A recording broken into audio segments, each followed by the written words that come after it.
So tomorrow, let's say I have a test on art and culture. I will take my art and culture notes, revise for the first hour. That is what I'll do. I will revise. If I have 4 hours, I will only spend the first hour in reading and revising. The second 2 hours, hour 2 and hour 3, will be spent in brainstorming. So mind mapping is more of a learning technique rather than an answer writing or an answer thinking technique, in my opinion. Brainstorming or using templates is to generate points that you already know. Now, a template is a device or a machine through which you pass your long-term memory so that you are writing the answer. The flour, the dough that we make, the chapati ka ye aata jo hai, wo hai hamara content. That is a long-term memory in which we know all the content and everything. Strong constitution, unity and diversity, religious freedom, third largest economy, stable government, ecologically prosperous, our geographical location. Good. So these are pointers. I would say you have conceptual knowledge. I cannot pass prelims without having conceptual knowledge in geography or economy or any other subject. So this is the conceptual clarity that I work upon.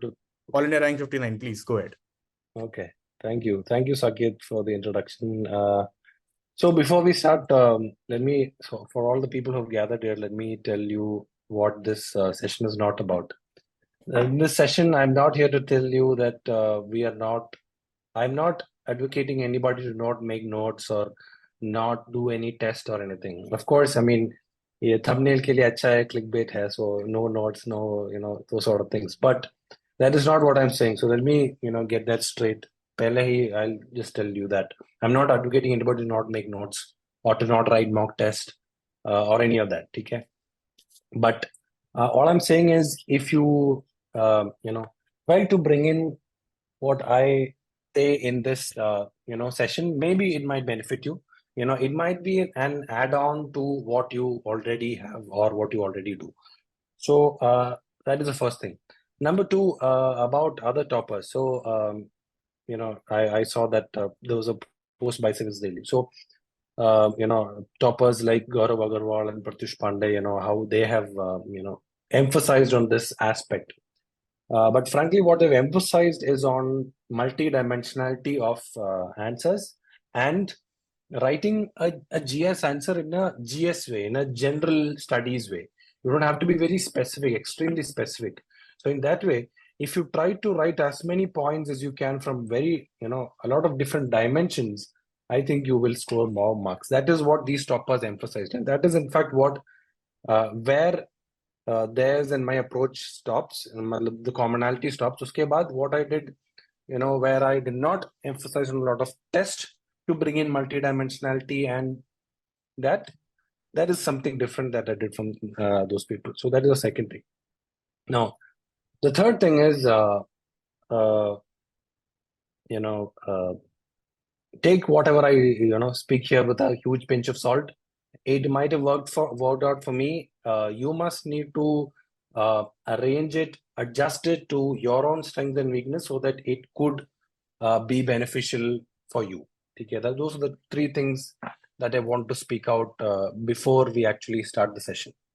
Okay, now, as Saket said, this session would be about structured brainstorming. So structured brainstorming is, basically nothing. It's just so to give all the people arrived here a context. I have done a video in Civilsdaily which talked about brainstorming. So many of you might have seen it. I have done similar videos in other places also. In a lot of other institutes, you can check out. It's freely available on YouTube. I think I've done in Vision, ISAB, and a lot of other places. So this is essentially, so in those videos, what I spoke about was what is brainstorming, how to do brainstorming, like a live demonstration of brainstorming. I think I've done in the Civilsdaily video itself. So starting off, that is a context wherein this video is going to be placed. So let me tell you again something that this video is not. It will not be about demonstrating a brainstorming sort of thing. I do not think that, even though I have planned an activity here, but I don't think we will go to that activity because it'll take too much of our time. So what this video rather is structured. Structured as in how to bring in brainstorming to an already prepared contestant or an already prepared aspirant. So I basically devised this whole method because I was short of notes and I did not have time to do a lot of tests. But for somebody, many of you people out here, you might have, good notes for your main subjects, right? Comprehensive notes for that. So what this video instead will talk about is how to integrate your notes, whatever notes you have, with the idea or this concept or this process of brainstorming. That is essentially what I think I'll mainly focus upon, and that is why we've kept the heading of this or the topic of this session to be structured brainstorming. It's nothing but how to integrate brainstorming with your already prepared notes if you have notes. All right. So now that being said, let me start to what we are actually going to do today. Is the first thing is I'll tell you what UPSC would demand from a contestant or an aspirant in a mains answer. So what does UPSC demand? Second, how can we, what does UPSC demand to score maximum marks? Second, how can we address those demands? How can we address those requirements of UPSC? Third, how does brainstorming help you to address this demand? Fourth, how to integrate brainstorming with your already prepared notes. And five, some caveats as to what brainstorming is not, and some, little bit of suggestions as to how to practice brainstorm or how to effectively practice brainstorming when you actually integrate brainstorming into your notes. All right. So the first thing is what are the requirements of UPSC when they are asking you a question, right? So that you get maximum marks. I'll probably not do all the slides side by side because I'll go to individual slides as and when I need. So it will not be a sequential order.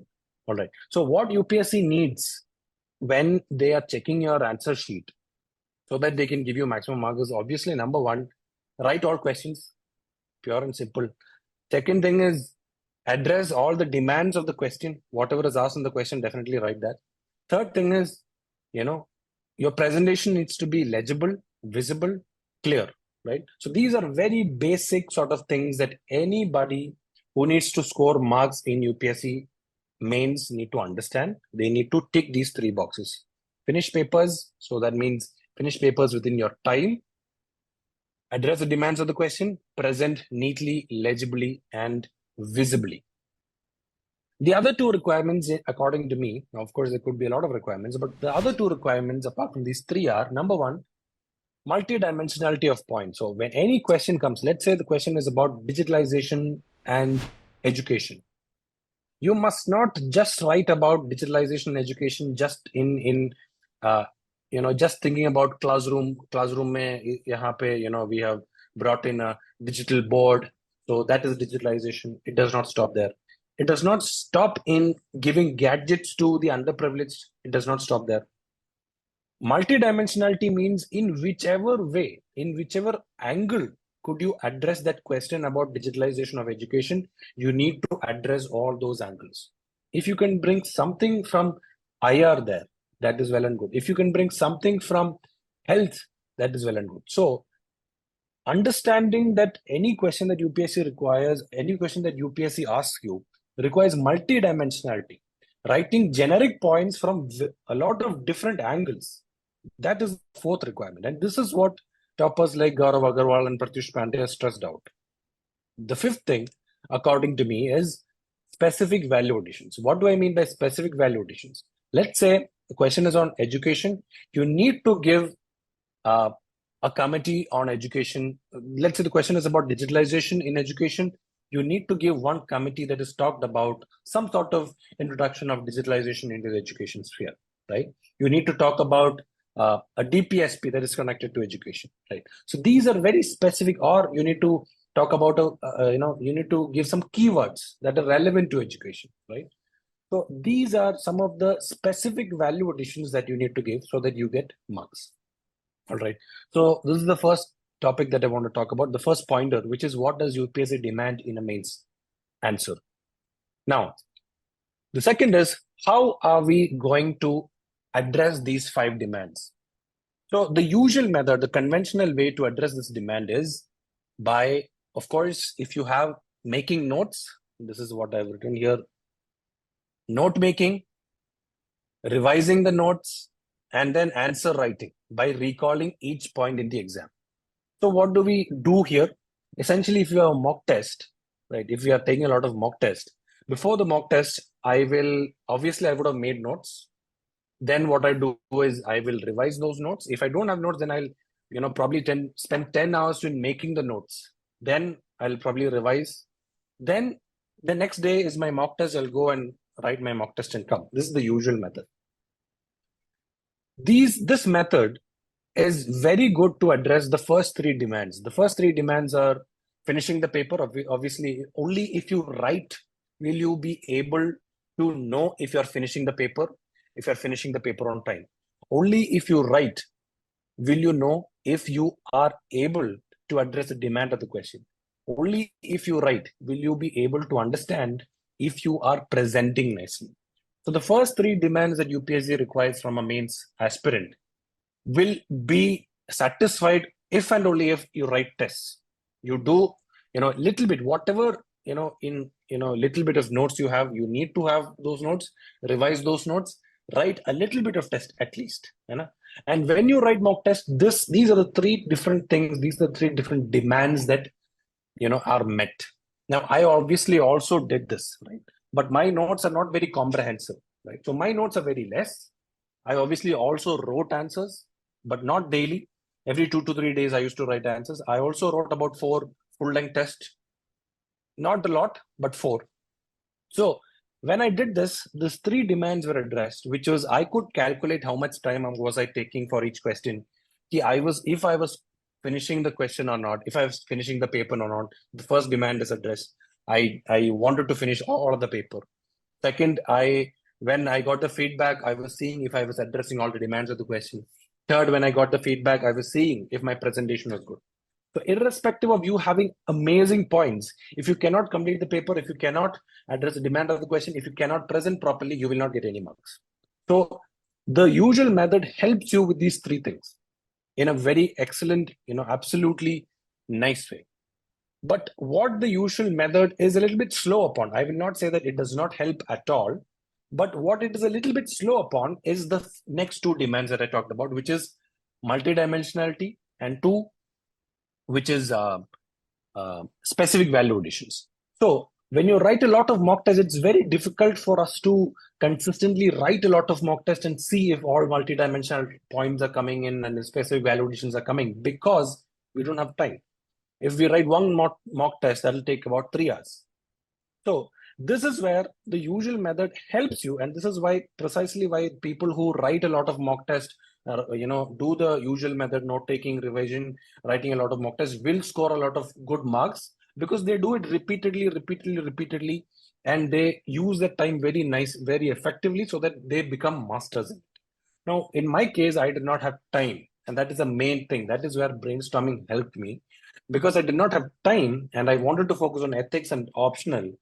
This is where the last 2 demands got addressed by this method called brainstorming. So let me recap once again. The 5 demands, the first 3 methods will be beautifully addressed if you write a lot of tests, and it will be only addressed if you write tests. Let me make that very clear. So you need to write tests. But the next 2 demands, which is about multidimensionality and specific value additions, they will be addressed to a little bit if you write a lot of tests, but you need to write a lot of tests and do a lot of iterations, a lot of repetition for you to get better at it. But this is where substitution of brainstorming could help you get a little bit more farther by spending less time. So brainstorming is all about saving time and having more returns on your investments. All right. Now, what is brainstorming? Brainstorming, I will not go deeply into brainstorming here, what it is and demonstrating what brainstorming is. If anybody has a doubt, you can go check out the Civilsdaily video, go check out Vision IS video, IS Hub video, a lot of other videos are there. Check out whatever suits you, you can check them out and see for yourself what brainstorming is. And I've also demonstrated what brainstorming is. So now that we've addressed the first thing, which is what was UPSC's demand. Second is how could we address those demands? And we've talked about the usual methods. And third is how brainstorming will help you to address these demands. So these 3 things we've talked about. Now, the fourth thing is How to integrate. Now, the fourth thing is obviously what is brainstorming and how to brainstorm. वो तो आप video देख लीजिए. But उसमें कुछ नहीं है. I'll tell you briefly about the procedure of brainstorming. The procedure of brainstorming is this. Let's say tomorrow I have a test about art and culture. So what I will do today, if I have a 4-hour session, the usual method is I will take those 4 hours, read whatever notes I have for those 4 hours, sleep, wake up, brush my teeth, eat food, go to the exam hall, write that test and come back. That is the usual method. In brainstorming, what I do is, if I have that 4 hours, and this is how to integrate your notes also with brainstorming. So, you can pay a little bit more attention here. What I will do in those 4 hours is in the first hour, I will take whatever notes I have. Now, for some of you might have very comprehensive detailed notes. That doesn't matter. I might just have 1-page note or 2-page note. That does not matter at all. What I would do in the first hour, or if my notes are very small in the first half an hour, I will read and revise those notes that I have. So tomorrow, let's say I have a test on art and culture. I will take my art and culture notes, revise for the first hour. That is what I'll do. I will revise. But you can only take 1 hour to revise. So you are not taking the 4 hours to revise. Usual method में क्या होता है कि आप 4 घंटे उसको बैठ के आप रट्टा मारोगे, रिवाइज करोगे, revise. This I will not do. If I have 4 hours, I will only spend the first hour in reading and revising. So what you need to do here is obviously focus on priority areas, focus on keywords, focus on the things that will actually get you marks rather than reading each line by line. Do not read like that. In the first hour, skim read. Skip through important things and do that in the first hour. So this is the first hour will be spent in revising your notes. The second 2 hours, hour 2 and hour 3, will be spent in brainstorming. And what is brainstorming? Essentially, so now I have, the topic is art and culture. What I will do is, I will take some PYQs. Now, how many PYQs depends upon your speed and your acumen, but that is individual to individual. But what I will do is I will take some PYQs and I will start answering each of these PYQs. But I will not write them down, detailed introduction, body, conclusion. I will not take 7 minutes to write everything down. But rather what I would do is I would brainstorm the answers for these PYQs and I will just scribble them down. I will just scribble the answers down. That is all that I'll do. So उसमें मैं introduction, conclusion शायद I will not write a detailed thing. I will just write 1 or 2 points that I think I will write in the introduction, or some points that I think will be relevant to the answer. That is all that I'll do. So I will scribble these things down in a notebook that I have for brainstorming. So I will have a small notebook for brainstorming, and each question that I brainstorm, I will just scribble the answer down like that. Ideally, to answer a 10 marker, it will take me about 3.5 minutes, right? To brainstorm a 10 marker PYQ, it will take me 3.5 minutes, ideally. But this time depends upon person to person. So this is what I'll do in those hour 2 and hour 3. Now the last hour of our 4-hour session, what I will do is I would have brainstormed maybe 10 PYQs, right? 10 PYQs or maybe 20 PYQs, it doesn't matter. I will take those PYQs that I've brainstormed and I will compare my notes, the notes that I've revised in the first hour, compare these two things and see in my scribbled answers, what points am I missing from my notes? This is what I'll do in the last hour, right? And so this review process is extremely important. This review process is extremely important because this is the hour in which you are actually identifying your gaps. Ki bhai mera notes mein ye sab the, all these points were there in my notes. I did not bring it to this brainstormed answer. Why did I not bring it, right? So आपके दिमाग में you'll make a mental note of why couldn't I bring it? And usually what happens is our ego gets affected and we might never forget that point again. That is what usually happens to me.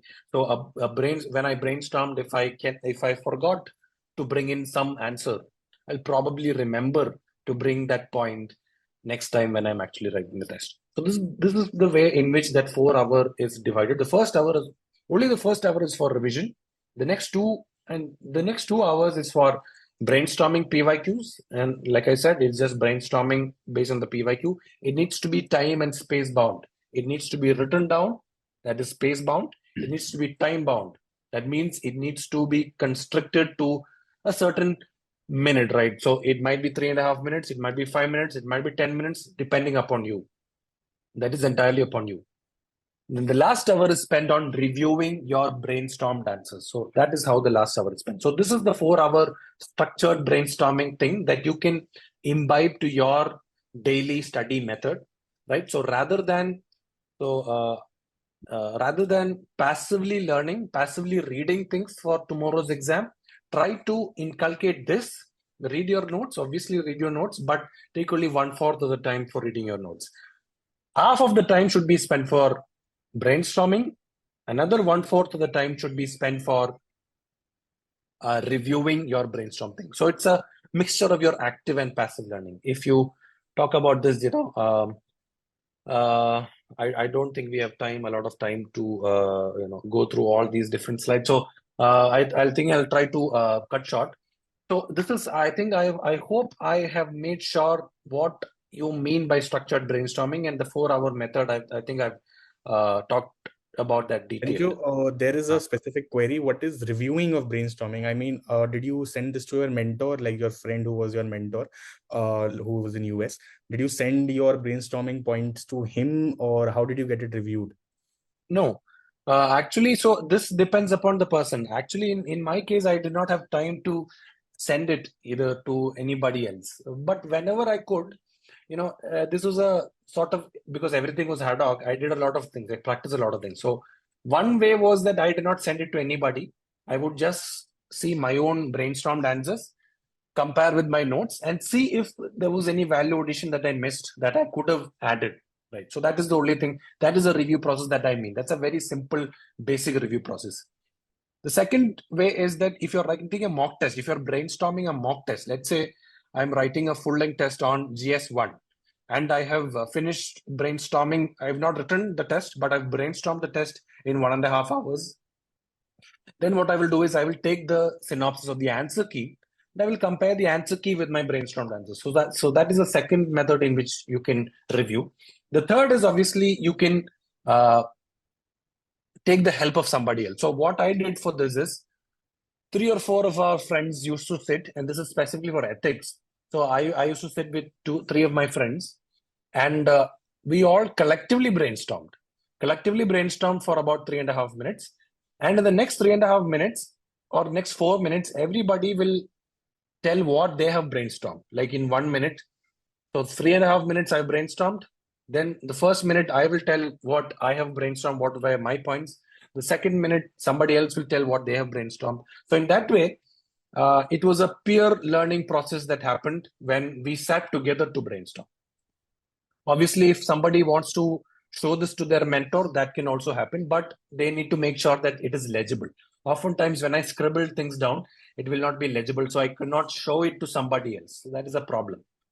Right. So this can be, adjusted based on your own sort of condition, but these are the 3 ways in which I try to review. All right. Now, last part of this whole thing is some caveats that I want to tell you guys about brainstorming. See, the first thing is always try to use templates or frameworks when you're brainstorming. So I talked about brainstorming to some people, and they've come and told me that a lot of points come to my brain, but in the actual exam hall, I'm not able to write these things down. One of the main reasons is that you're randomly thinking about points. Another person came to me and said, when I sat to brainstorm, it took me 45 minutes and 0 points came to my brain. The answer to these 2 questions, which is कि actual exam में point नहीं आ रहा है and कोई भी point नहीं आ रहा है when you're sitting for brainstorming and you're spending 30 minutes, 45 minutes, the answer to these 2 things lies in using templates. What do I mean by templates and what do I mean by frameworks? I think I've talked about this in detail in the Civilsdaily video and in other videos also. You can, refer to them. I generally refer to the syllabus template, but there are other templates as well, such as the PESTEL approach, the political, social, economical, technological, legal. In agriculture, there might be a very specific template that is only particularly related to agriculture. In education, you can use another template. If the question is about an institutional body, like the election commission, you can use another template. So templates are and templates and frameworks are available out there. They're freely available out there. I actually collected a lot of templates from wherever I got. So a lot of institutes which wherever I was associated, if they would give some sort of template to some framework, I would write them down and make a short list of templates that I had. Maybe I'll screenshot their templates and I'll just keep it with myself. So always the first caveat is when you try to brainstorm, try to brainstorm using templates. If you do not use templates, it's like you going to somewhere without a map. कि आपको कौन सा point लाना है, कहां से लाना है, ये कोई आइडिया नहीं है. You're just randomly thinking points. That is exactly recall. That is not what we are trying to do here. We are trying to generate points, and generating points will happen through templates. That is the number one caveat that I want to talk about. When you're brainstorming, try to bring in maximum frameworks or templates. Second, I said earlier, be time and space bound. Always write your brainstorm points down and always time yourself. Do not exceed the time. Time, again, I can see ideal time is half of what you will take for writing. In my case, if I take 7 minutes to write a 10 marker, I will take 3.5 minutes to brainstorm a 10 marker. But 3.5 minutes is a very competitive time. I could do that probably just before the exam, just 1 week before the actual mains exam, right? But, or maybe even 2-3 days before the actual mains exam. So brainstorming will take a little bit of time. So time depends upon you, but always time yourself. Number one. And number two, definitely write it down, scribble it down. Benjo, Put your thoughts. two very important questions. One, is it similar to mind map? Is it similar to mind mapping one? And how do you gradually reduce your time? Because initially you also said that it took 45 minutes to you also to brainstorm. How do you gradually reduce this? And to everyone, do not worry about the template. I've just shared the WhatsApp number. Our mentors can check your templates, okay, and your brainstorming points. So do not worry about that. Benjo, these two questions. Okay. Is it similar to mind mapping? Yeah. So you can say that it's somewhere similar to mind mapping, but see, in mind mapping is sort of like a connected thing. You make a blueprint out of what you want to study. So mind mapping is more of a learning technique rather than a answer writing or an answer thinking technique, in my opinion. Brainstorming or using templates is to generate points that you already know. So I can give you this diagram to make it more clearer. So you have in your long-term memory whatever you have studied, and then you have a question which is asked. Now a template is a device or a machine through which you pass your long-term memory so that you are writing the answer. I'll give you another example. This is the best thing to tell you what a template is. So you would have seen a cookie cutter. So the dough, the flour, the dough that we make, the chapati ka ye aata jo hai, wo hai hamara content. That is the long-term memory in which we know all the content and everything. This machine that you see here, these two machines, this cookie cutter sort of thing, that is your template. By using the template from your vast dough of information, from your vast ocean of information, you are taking certain required information that is relevant to the question. So this is what brainstorming and template is. And in that way, I don't think it is similar to mind mapping. Second question is about how to bring down the speed. Brainstorming, in my case, was an exponential thing. As in, the first day, if I take 30 minutes to brainstorm, probably the second day I might take 15 minutes. The third day I might take as less as 10 minutes. The next day it'll take 7 minutes. So it's not a gradual thing, it's an exponential thing. The time taken to brainstorm reduces drastically as you go along. So that is the number one thing. The number two thing is how it actually happens, how you reduce the time is see, because we are focusing on multidimensionality, some of the points that I've brainstormed for an art and culture question today, I could also use in a question for in ancient and medieval India. Or probably a question in which I've brainstormed a point for art and culture question, I could give in a question about Indian heritage and Indian diversity. So because points are multi-usable, points are, in my words, malleable. You can adjust those points based on your own, your discretion and your brain sort of application. The point that you brainstorm for one aspect could be also used for another aspect, for another topic or another syllabus point. So in that way, your time taken also reduces, because the next time, so today, let's say I brainstorm the point, tomorrow I get another question, uske liye bhi the same point could, be used, and that point will come much more easier. So this is how over, let's say, a week, you would be exponentially better in brainstorming. So it happens in an iterative way. But the best thing is you don't have to spend maybe 1 month brainstorming to come to this point. In my case, it happened over a period of 25 days, right? In which the time taken to brainstorm had reduced from 30 minutes, 45 minutes to 3.5 minutes. So it will take a required time, but it will happen much faster than the usual method in which we write test, in my case. Okay. And the next thing is, obviously, when you use a lot of templates, I cannot stress this enough.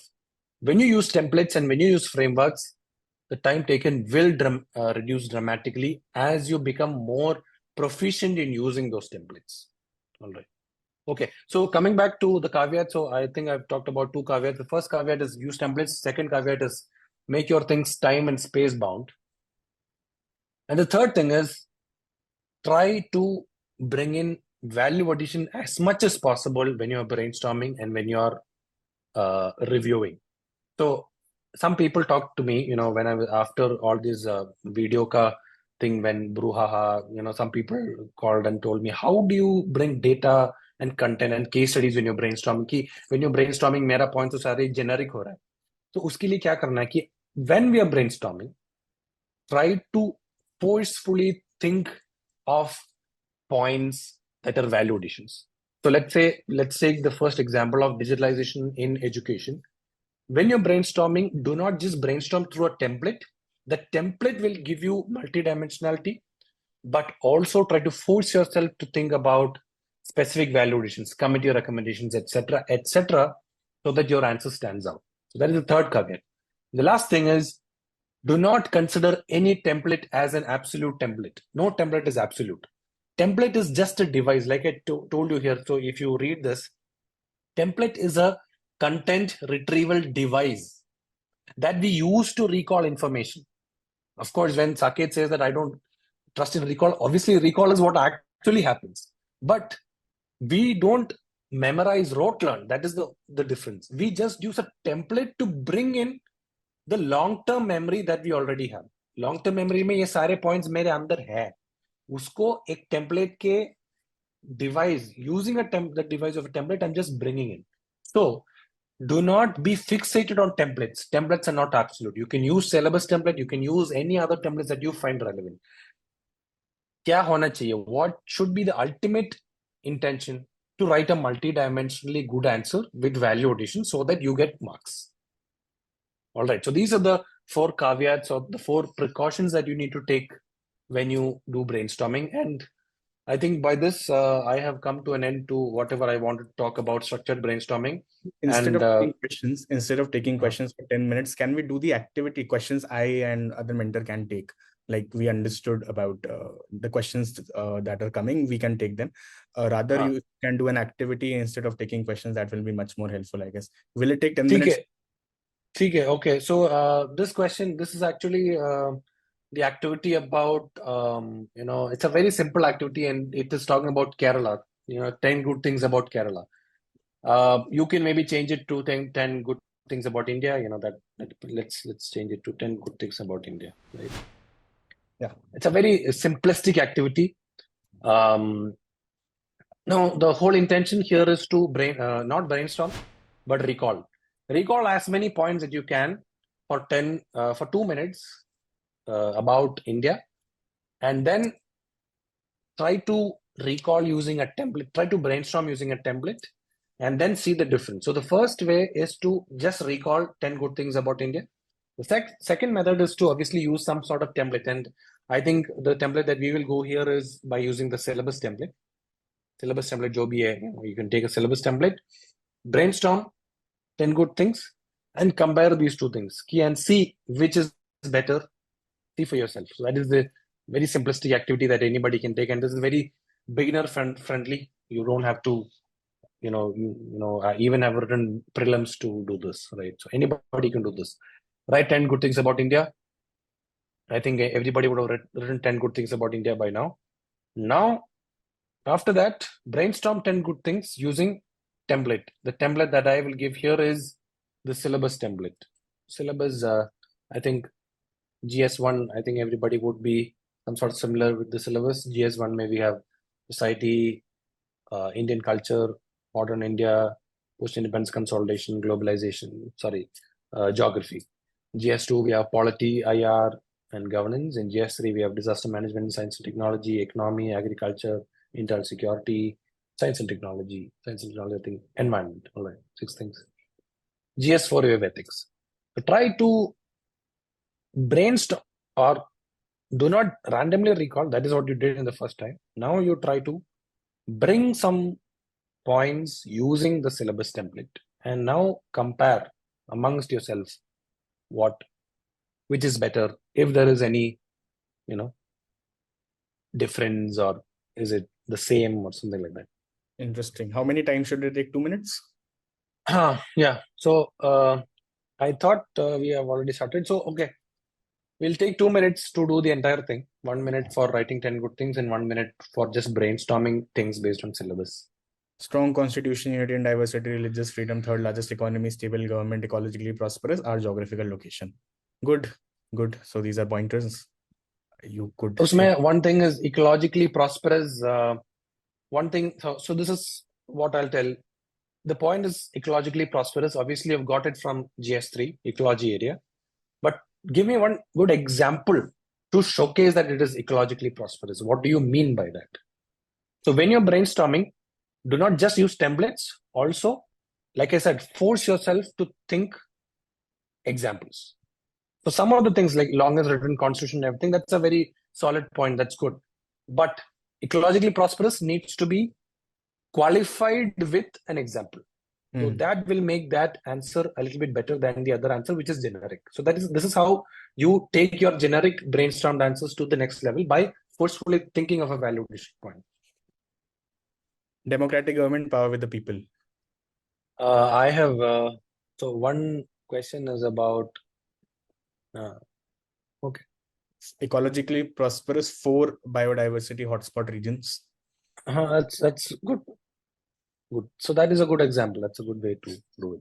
So somebody has talked about having very good content and conceptual clarity before brainstorming. It's an obvious thing. Okay, you need to have conceptual clarity is a must before. So brainstorming is not something that you do before even writing prelims. So I did brainstorming after prelims. He's not against notes or revision or writing tests. He says that, of course, brainstorming will add on to it, right? You do the traditional route, but do not rely only on the traditional route, because it involves a lot of recalling and a lot of writing tests to gain that perfection art. Hence, he's saying that add brainstorming, structured brainstorming, the 4 layers he introduced, to your daily routine, right? So on these notes, it will help you write a very good answer with the burden of not being able to recall too much, or not depending taking a lot of time, without taking a lot of time. So otherwise you'll take a lot of time to recall all these points. And that is what I wanted to do with this activity. If you sit with this activity and I tell you 10 good things about India, you would know 1,000 good things about India. But to give very specific things in that 1 minute will be extremely difficult, right? And this is exactly what I want to talk about with this activity. If you're just recalling, then your points will not be structured. It will be haywire. It will be here and there everywhere. If you brainstorm with a template, Your points will be ordered, structured, as well as you would be able to do it in a much faster pace. That is the whole thing. Okay, something about conceptual clarity and knowledge. This I think I need to address. Yeah, See, just brainstorming is not something that somebody who has not written prelims would do. It is something that you do after qualifying prelims. So when you qualify prelims, in my opinion, I would say you have conceptual knowledge. I cannot pass prelims without having conceptual knowledge in geography or economy or any other subject. So this is the conceptual clarity that I work upon. Okay? Obviously, brainstorming is not like a magic thing कि brainstorming बस brainstorming करो कोई book नहीं पढ़ो वो नहीं है. Brainstorming will work after prelims, probably after prelims, because you will have the required conceptual clarity and knowledge. However, brainstorming will work best when you do it after prelims. But if you try to brainstorm now, add brainstorming to your existing method. Let's say you have studied today economy के आप class गए आप economy का lecture पढ़ा balance of payment. आप घर आए, of course read balance of payment, understand it conceptually, समझो उसको पहले, right? Then take one question on balance of payment, brainstorm. That is the whole thing. Brainstorming cannot happen out of thin air. You need to know things before brainstorm. I hope I'm clear. Yep. You are very much clear, Benjo, and thank you so much for such a great insight on the layers, the step, and the activity, of course. We will try to bring him again. Because of the paucity of time, we could manage this much only as Labasna to begin with very soon. We wish him all the best for his Labasna journey also. And whenever he can find time after his phase 1 training, we'll try to continue this with him again. And yeah, thank you so much, Benjo, for taking out your time. And it is always a pleasure to host you. Thank you so much, Saket. Thank you so much, Civilsdaily, for having me again. It was a pleasure to talk to everybody once again. I hope this brings some more clarity into brainstorming. 100%. Yeah. 100%. Thank you.